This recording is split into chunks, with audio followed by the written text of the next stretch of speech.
So the first gap I will be talking about is the gap between results from two types of experimental tasks. The first one is interpretation, which taps speaker's intended message or what is said.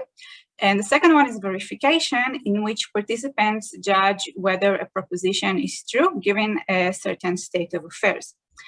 A second gap that will come up in this talk is the gap between what is said and the actual state of affairs. The way speakers may choose to bridge this gap is very important for this talk. So this study tests the predictions of two approaches by using OR constructions as a case study. The first kind of approaches are, we call them pragmatic approaches. And according to these approaches, many natural language expressions are semantically equivalent to logical operators.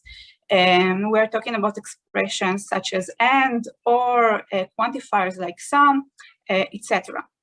The prevalent interpretations of these expressions, which are often different than these logical operators, are the result of the combination of the semantic meaning with the cancelable pragmatic inference. So let's take, for example, OR constructions. So according to the pragmatic approaches, the semantic meaning of OR is that of an inclusive disjunction. So a sentence like Aaron came with Betty or Kathy is true if Aaron came with Betty, if he came with Kathy, or if he came with both. However, typically, speakers interpret this sentence to say that Aaron only came with either Betty or Kathy, but not both. This is the prevalent reading of an exclusive disjunction. And the way these approaches derive this interpretation or this reading is by combining the semantic meaning, which only lower bounds the number of possible alternatives, with a scalar implicature, which sets the upper bound, creating the exclusive disjunction interpretation. On the other hand, there's the Alternativist Theory. This is the Ariel and Mira's theory, according to which OR semantic meaning is procedural, and the explicit its semantic meaning is that the explicit disjuncts must manifest an alternativity relation, and alternativity is taken to be mutual exclusivity on some level. Different readings of OR constructions are the result of enriching this meaning with explicated pragmatic inferences. And a crucial difference between these two types of theories comes when we have a situation like this one. So let's say we have a speaker who utters the proposition, Aaron came with Betty or Kathy, with the intended message that Aaron came with one of Betty and Kathy. But the actual state of affairs, meaning what actually happened in the world, is that Aaron came with both. Is the speaker's proposition true? So here the two approaches differ in regards to their answer. So according to the pragmatic approaches, what is said fully specifies the truth conditions, and these truth conditions are the basis for truth judgments. And there are two types of, let's call them participants or speakers. There are logical participants. These are participants who do not derive the scalar implicature when they hear an OR construction, and they interpret the sentence with an inclusive meaning. So for them, there is no gap between the actual state of affairs and what the speaker had said. Therefore, they will judge the speaker's proposition as true. And the other kind of participants, the pragmatic participants, they do derive the scalar implicature, they arrive at the exclusive reading. And since the exclusive readings, what is said is that Aaron came with only one of Betty or Kathy, they base their judgment solely on this, what he said, and they will judge the sentence as false. But importantly, each participant should be consistent in their performance of verification and interpretation tasks. And this is because they can either derive or don't derive the scalar implicature. The alternativist theory, on the other hand, distinguishes what is said from assumptions that are merely compatible with the speaker's intentions, which are Ariel's truth-compatible inferences. So here, truth judgments are also based on what is said, but speakers or interlocutors may also take into account TCIs. Now, speakers generally agree on what is said, but may not agree on TCIs, which are always optional and involve extra linguistic factors, and hence there might be variability in truth judgments. So some speakers will be willing to consider truth-compatible inference, such as if let's say the number of women he actually came with is not discourse relevant, and therefore they might judge the speaker's utterance as true. But some speakers might decide not to take TCIs into account and therefore judge the utterance as false. And uniformity in participants' performance in interpretation and verification tasks is not expected. So to test these predictions, we ran an experimental study in which 80 Hebrew speakers saw inclusive biased background stories, followed by a dialogue which included a target sentence. The meaning of inclusive biased background stories are stories in which whether one alternative or two alternatives whether in the actual state of affairs, one or two alternatives. What actually happens, whether one or two alternatives came to be, is because in these contexts, the pragmatic approaches expect participants to arrive at an inclusive reading, that is of an inclusive disjunction. So let's look at one such background story. This is a shortened version. The participants themselves saw longer stories. So here's an example. Aaron often goes to a club with his friends. Men get a discount if they arrive with at least one woman. Okay, so here it doesn't matter whether Aaron came with one woman or two women, he gets the discount anyway. And after this short background story, they saw a dialogue between two speakers. The first speaker here says, "I hope Aaron got a discount." And the second speaker's reply depends on the condition. In the critical condition, the second speaker's reply contained an or construction. So for example, in this case, it was, "Don't worry, he came with Betty or Kathy." In the control condition, the second speaker's reply did not contain an or construction, so it would be something like, "Don't worry, he got a discount." After seeing this dialogue, the participants were asked to answer 5 fourth choice questions. The first 4 questions made sure that they read and understood the background and the dialogue, and that they understood the important thing, which is that the number of alternatives, or the number of women in this case, is not crucial. And the final question, they received one of 2 experimental tasks: interpretation or verification. All in all, each participant saw 4 such prompts. So the first task was interpretation, and participants needed to choose among 3 options for the speaker's intended message. So after reading the background story and the dialogue, they were asked a question. So in this case, it would be, according to the second speaker, Aaron came with 1 woman, 2 women, or they can't tell. They had to choose one option. So this was the interpretation task, and let's look at the results. So in the critical condition, which is the condition in which the target sentence contained an or construction, we see that 81.2% of participants said that what the speaker had intended is that Aaron came with one woman, in this case. In the control condition, 92.5% of participants said that they couldn't tell the number of alternatives. And we included the control condition to make sure that there was nothing else in the prompt which may bias participants to choose one alternative. So, for example, one could argue that because typically men go to a club with only one woman, and this might push participants to choose one in the critical condition. Here we see that it's not the case.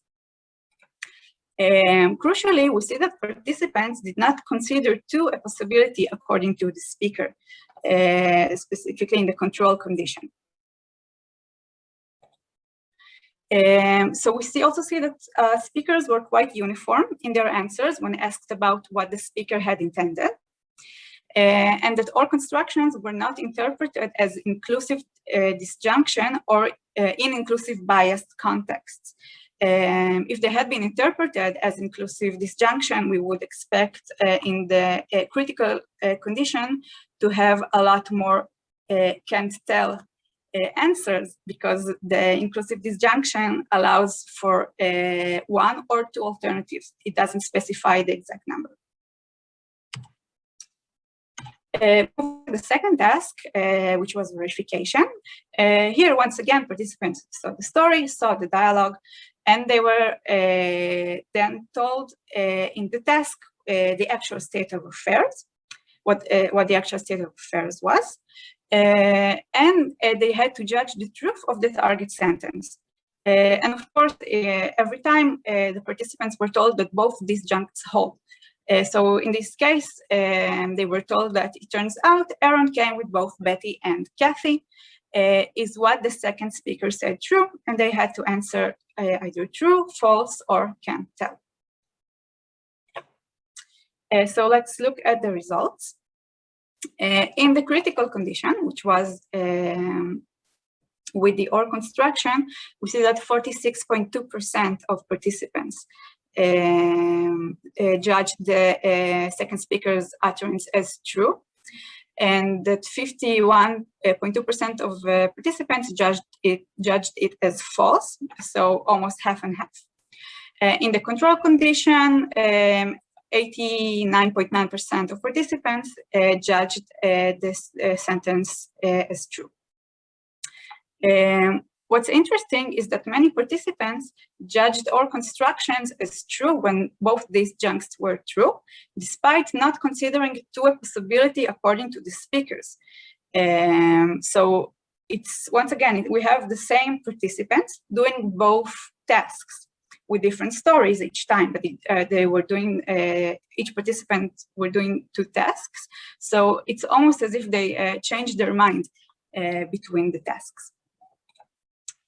And what we have is an apparent discrepancy between interpretation and verification. So we see that interpretation, two is not considered a possibility according to the speaker, but two does justify a true judgment in verification.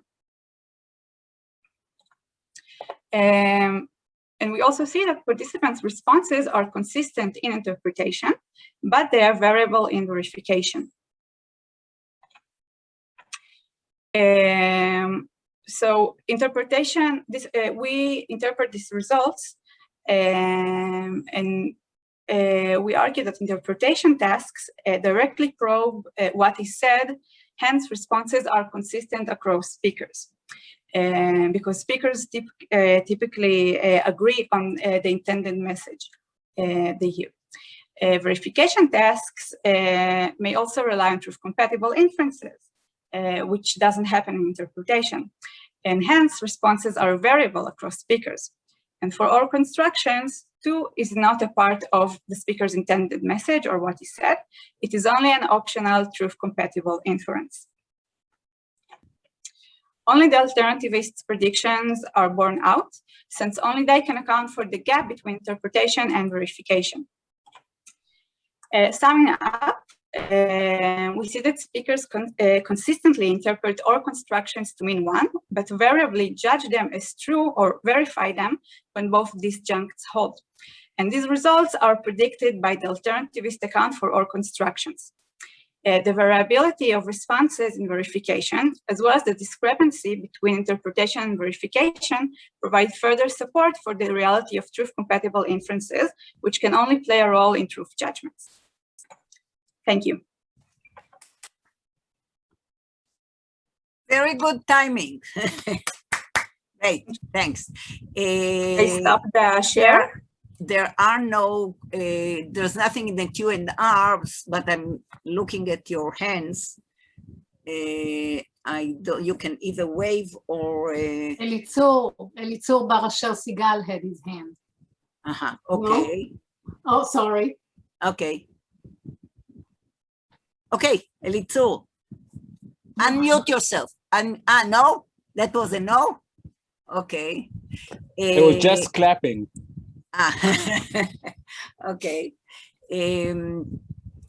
If there, I can say it was an excellent paper. That's I can. If there is nothing, could you provide one more example, just to clarify? For a background story. Yeah. Yeah. Well, in one of the stories, the background was that there is a carpool lane between Netanya and Tel Aviv. And you can use this the carpool lane, provided you have at least one passenger with you.